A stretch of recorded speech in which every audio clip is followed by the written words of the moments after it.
will you go out with me? What? No! No. No! No. Hey, pal, she just told you.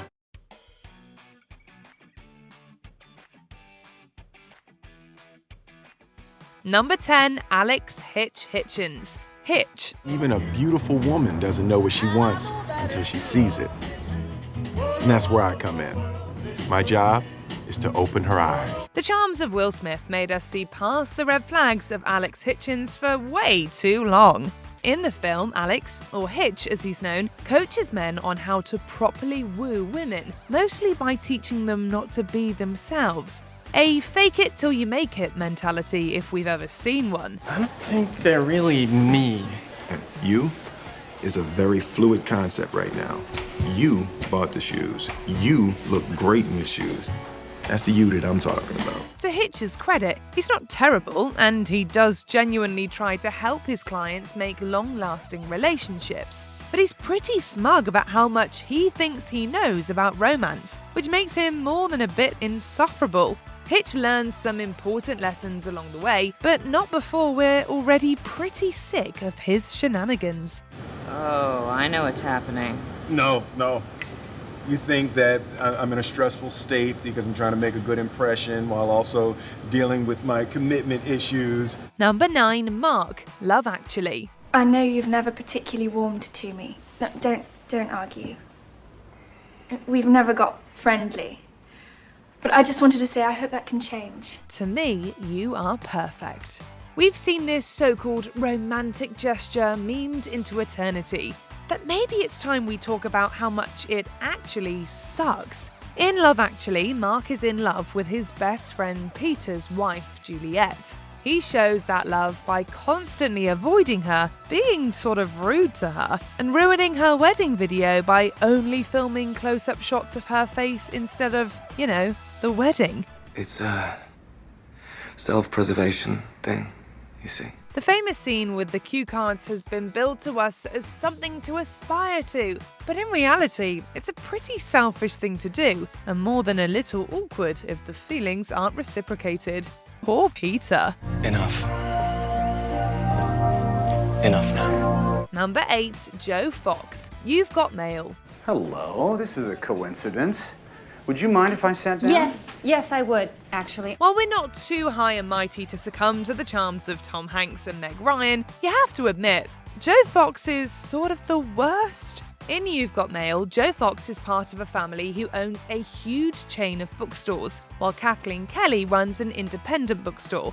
The two begin instant messaging anonymously, and those interactions are very sweet. I pretend that we're the oldest and dearest friends as opposed to what we actually are. People who don't know each other's names. Morning, Mr. Fox. And met in a chat room where we both claimed we'd never been before. But in real life, Joe and Kathleen get off on the wrong foot, and his family business is the primary reason her bookstore fails. They say you can't help who you fall for, but the class conflict in this relationship definitely seems like it would pose a bit of a problem. You with your theme park, multi-level, homogenize the world, mochaccino land. Number 7, Austin Ames, A Cinderella Story. I know that guy that sent those emails is somewhere down inside of you. But I can't wait for him. Hilary Duff said it best. Waiting for you is like waiting for rain in this drought. Useless and disappointing. That's exactly how we feel about the next rom-com boy on this list. Austin from A Cinderella Story. Come on. You're Austin Ames. You're football captain and student body president. And closet poet? You can't be both guys. Austin is a far cry from Prince Charming in this scenario. For one, he starts an online relationship with someone while he has a girlfriend in real life. Anyone else's alarm bells ringing yet? What's more, the fact that he would even date someone like Shelby in the first place is a pretty big red flag, even if he does break up with her eventually. Are you in love with somebody else? I think so. Number 6, John Beckwith, Wedding Crashes. For longer than I care to remember, my business has been crashing weddings. I crash weddings to meet girls. Business was good. Wedding Crashes isn't your typical rom-com. It's a bit raunchier than we're used to, as it follows two bachelors who, you guessed it, crash weddings in order to pick up unsuspecting women and have sex with them. Of course, one of the bachelors, John, played by Owen Wilson, starts to develop real feelings for the woman he sets his sights on, Claire. I need some alone time with her. If you want to hang out with Claire, the boyfriend, and Sybil, by all means, I'm not going. Owen Wilson definitely has a certain amount of charm, but there's no getting around the fact that this relationship is built on a complete lie. In fact, the only reason we're tempted to root for John even a little bit is that Claire's boyfriend, Zach Lodge, played by a deliciously douchey Bradley Cooper, is so awful, anyone looks good in comparison. Wow. Getting a nice preview of what marriage is going to be like with Ike Turner here. Number 5, Dr. Steve Edison, the wedding planner. This one hurts. What happened to your hand? My hand. You fell on it with your big neck. We're not telling you not to love Dr. Steve Edison from The Wedding Planner, aka the best Matthew McConaughey has ever looked in a movie. But sometimes you just have to be honest with yourself. I have a better nickname for you. How about common, cheating, sleazy son? If you're thinking... What I'm thinking involves a machete and a pair of pliers. At the beginning of the film, Steve meets Mary, played by Jennifer Lopez, when he rescues her from being hit by a rolling dumpster. The two end up on a date together, they dance, they almost kiss, and things are going great. Until Mary finds out that Steve is engaged to her new client, Fran. No. Yes. That is the most disgusting thing I have ever heard. I would hate to be a single gal with all those creeps running around out there. Yeah, Fran, you're really lucky. Things eventually sort themselves out, but this is one heck of an obstacle to overcome. Number 4, Danny Zuko, Grease. Even some of the catchiest songs in history can't save this leading man. When Danny meets Sandy over the summer, they fall in love instantly. But when the sheen of summer romance has faded and Danny's friends are around, he seems different. A jerk, to be exact. What's the matter with you? What's the matter with me, baby? What's the matter with you? What happened to the Danny Zuko I met at the beach?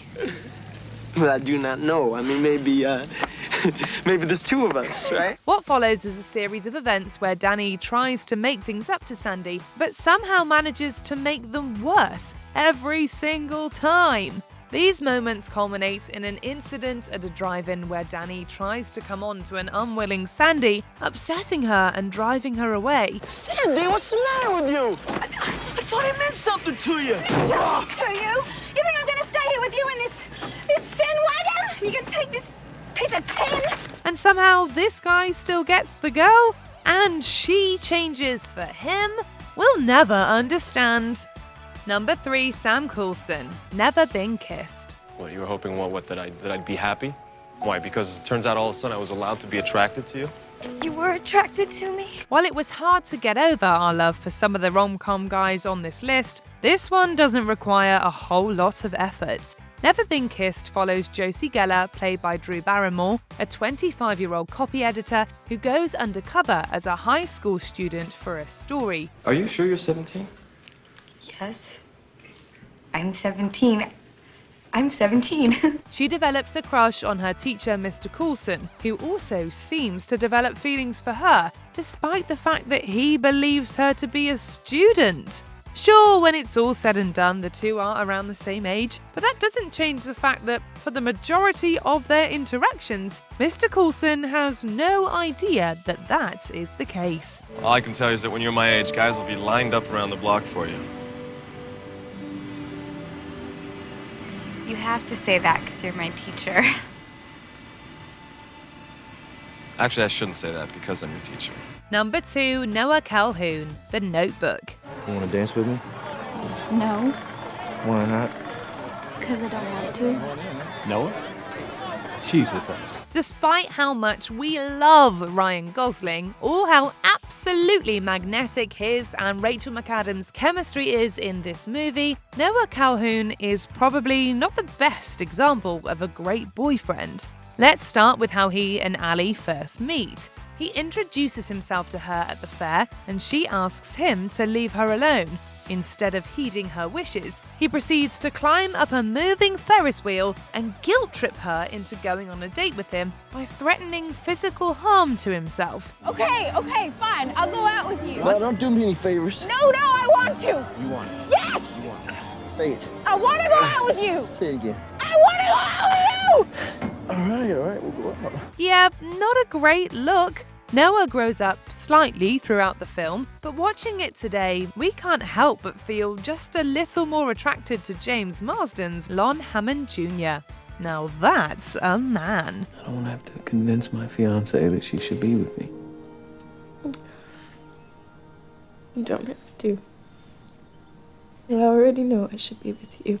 Before we unveil our top pick, here are a few honourable mentions. Aaron Samuels, Mean Girls. Stop trying to make Aaron Samuels happen. Look, I can't do this. It's not fair to Regina. Why do you like her? Look, I know she can be really mean sometimes, but... Then why do you like her? Kevin Doyle, 27 Dresses. Writing a secret article about someone is a strong no from us. I told my editor not to run it. Well, nobody reads that section anyway. Come on, will you please just... Harry Sanborn, Something's Gotta Give. We're Team Keanu on this one. Well, I haven't been on a gurney in 6 months, so that's something. Well, I've just been to every store in the city. What?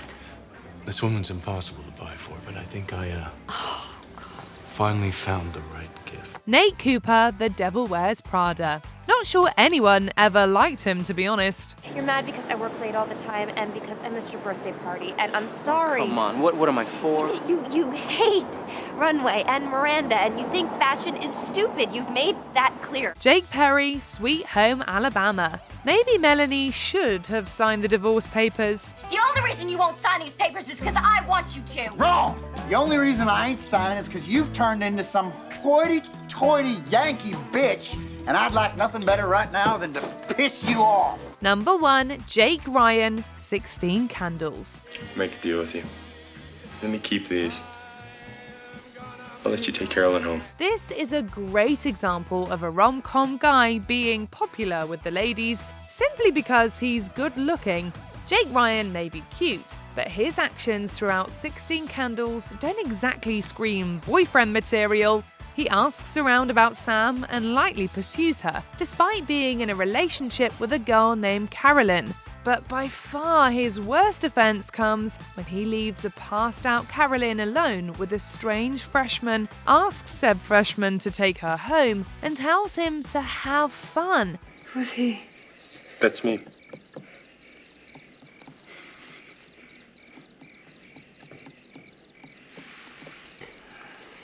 Who are you?